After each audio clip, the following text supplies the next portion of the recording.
피할 수 없는 운명, 숙명, 사주팔자 정말 있는 건가요? 7가지로 빠르게 정리해 드리겠습니다. 1번, 운명의 큰 틀 팔자는 바꿀 수가 없습니다. 타고난 성향, 재능, 환경, 복은 이미 정해져 있으며 이는 개인의 의지로 바꾸기가 어렵습니다.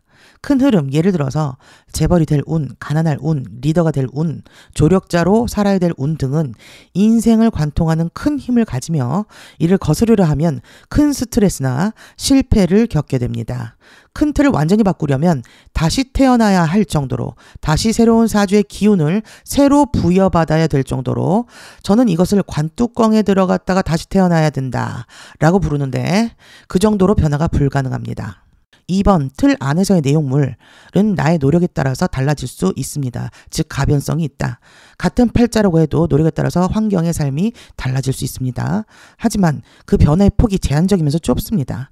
운명의 큰 흐름을 근본적으로 뒤집지는 못합니다. 예를 들어서 타고난 재물 운이 5억이라면 500억, 600억, 1000억을 벌 수는 없지만 1력을 노력하는 거에 따라서 더 벌 수는 있겠다. 그리고 노력을 안 하면 그보다도 못 지켜서 1력을 더 까먹고 살 수도 있겠다. 그래서 우리는 운명 안에서 최선을 다하는 것이 중요하다고 하겠습니다. 3번, 운명의 흐름에 따라 사람과 기회가 주어집니다. 귀인복이 있는 사람은 어려운 순간에 반드시 도움을 받을 기회가 주어집니다. 반면 귀인복이 없는 사람은 간절한 순간에도 적절한 사람이 나타나지 않아 잘못된 선택을 하거나 어려움을 극복하기가 힘듭니다.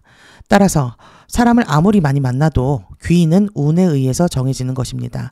내가 타고난 귀인복이 없어, 사람복이 없어. 그러면 내가 힘들 때 아무도 돕지를 않는 거예요. 그래서 혼자 너무너무 힘든 거죠. 인간관계를 잘 맺으려고 노력하는 것은 필요하지만 본질적으로 타고난 복이 따라야 하는 것입니다. 예를 들어서 내가 좋은 로얄 패밀리 모임에 갔어요. 그래서 좋은 지인들을 많이 사귀어놨어. 그런데 내가 막상 힘들 때 그 사람들이 나를 다 도와줍니까? 아닙니다. 사귀어놓으면 뭐합니까? 안 도와줘요. 그래서 내가 노력한다고 되는 일이 아니라는 거. 4번, 직업과 삶의 방향도 타고난 성향에 따라서 정해집니다. 리더 기질이 있는 사람은 조력자로 평생 살 수 없으며 조력자 기질이 있는 사람은 리더의 역할을 오래 유지하기가 어렵습니다. 예를 들어서 남을 서포트하고 보좌하는 게 성향이 맞는 사람이야. 근데 이 사람을 CEO에 올려놨다고 쳐보세요.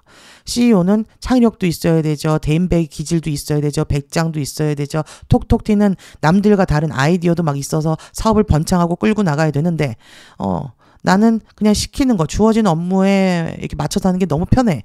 그게 그냥 내가 제일 좋아하는 일이야. 그냥 세상 편해. 그런 사람을 CEO에 앉혀놓으면 아마 스트레스 받아 죽을 겁니다. 그게 안 되는 거예요. 그리고 리더의 자질을 가진 사람이 남의 평생 보좌하는 일만 하고 있어. 비서 노릇만 하고 있어. 그러면 내가 보기엔 저렇게 하면 더 나을 것 같은데, 이렇게 하면 더 나을 것 같은데 왜 안 하지? 속 답답해 터져 죽어요. 불만이 자꾸 나오고요. 그래서 사람은 각자 자기에 맡은 그릇이 있다는 겁니다. 또 예체능과 재능에 흥미가 있는 사람이 의사나 변호사가 되는 일이 거의 없으며 머리를 쓰는 사람이 육체 노동을 오래 하기도 힘듭니다. 결국 자신의 본성과 직성과 맞지 않는 길을 가면 스트레스가 크고 끝내는 원래 나의 길로 돌아오게 되어 있습니다. 자신에게 맞는 길을 찾고 그 틀 안에서 자연스럽게 흘러가는 것이 최선인 거죠. 5번, 운과 노력이 함께 가야 합니다. 노력만으로 모든 것을 이룰 수가 없습니다. 운이 전혀 없는 분야에서 노력을 해봤자 큰 성과를 얻기가 어렵습니다. 만약 200% 노력을 했는데도 50%의 결과밖에 나오지 않는다면 나는 힘만 들이고 너무 결과가 없어서 좌절하고 말아요. 이는 나의 길이 아님을 의미합니다. 올바른 방향을 설정하고 운이 작용하는 타이밍을 잘 활용하는 것이 인생에서 중요하다 하겠습니다. 6번, 자신을 잘 파악하고 재능과 재미가 있는 길을 찾는 것이 중요합니다. 불필요한 시행착오를 줄이기 위해 자신의 성향과 타고난 능력을 정확히 이해하는 것이 중요합니다. 길을 찾지 못하고 방황하는 것보다는 전문가인 무당에게 상담을 받아보는 것도 방법입니다. 수많은 선택지 중에서 불필요한 길을 걸러내고 나의 시간과 돈과 에너지를 아낄 수가 있습니다. 이때 가장 좋은 것은 내가 뭘 좋아하는지, 뭘 하고 싶은지, 내가 지속할 수 있는지, 그런 배짱이 되는지 내가 찾는 게 가장 좋고요. 만약에 난 잘 모르겠어. 내가 뭘 잘하는지, 내가 뭘 하고 싶은지, 나의 천직이 뭔지, 돈벌이니 이게 되는지 안 되는지도 모르겠어. 그럼 오시라는 겁니다. 그리고 이때 한 집만 무당집을 가지 마시고요. 적어도 3집을 가세요. 왜냐하면 나의 인생은 10년지기, 20년지기, 30년지기가 달린 거예요. 한 번 정해지면 또 바꾸기가 어려워요. 큰 마음을 먹어야 돼요. 그렇기 때문에 한 집이 갔는데 잘 못 볼 수도 있잖아. 그러니까 새 집을 가서 과반수 이상이 당신은 이쪽 길이 맞습니다 하는 큰 틀이 대부분 맞습니다. 그래서 물어보시고 가셔라. 그리고 무당집 봐보셨자 그 점사비가 10만 원밖에 안 돼요. 그 큰 인생에서는 10만 원, 10만 원, 10만 원, 30만 원이 별거 아니에요. 그러니까 가보셔라.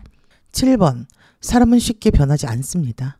성향과 습관이 굳어지면 바꾸기가 매우 어렵습니다. 본인도 쉽게 바뀌지 않으면서 타인을 바꾸려는 시도 역시도 실패로 끝나는 경우가 많습니다. 결국 사람은 자신이 타고난 성향대로 살아가게 되며 이를 거부하면 더 큰 혼란과 스트레스를 겪습니다.